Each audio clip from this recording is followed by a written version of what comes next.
To ask the Scottish Government what action it is taking to promote the use of fair trade footballs.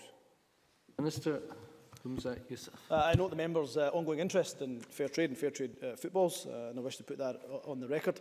The Scottish Government also recognises the value that fair trade footballs have in ensuring that we highlight the needs for workers in developing countries to be paid a fair price for the goods and the efforts of their labour. As a demonstration of our ongoing commitment to fair trade, following our achievement of fair trade nation status in 2013, something the member welcomed at the time, we're providing core funding to the Scottish Fair Trade Forum, who are working with Bala Sports to raise the profile of fair trade footballs across Scotland. I thank the Minister for that answer. I know, like me, he is a keen fan of both football and fair trade. Earlier this week, I spoke with Bala Sports, a new cooperative here in Scotland that has already sold 1,000 fair trade footballs this year. In our discussions, we spoke about how procurement could be used to encourage the purchase of fair trade football and the issue of how they could be promoted through our schools.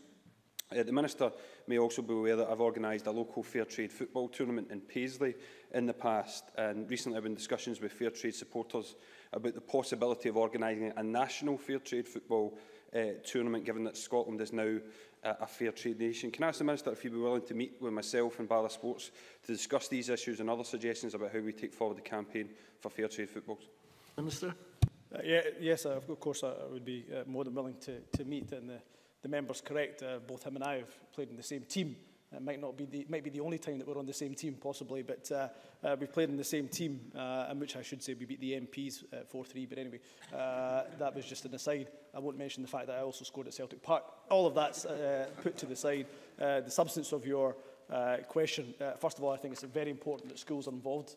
Every school that I've ever visited has a fair trade programme. More and more schools are having a fair trade programme, so I think it's imperative we involve our young people in Scotland on this. And in terms of a wider national football tournament, I think it's an excellent idea, and I'd be happy to see how we're able to support. So, of course, I commit to a meeting to the member, along with Bala Sports, to see what we can do to progress this important agenda.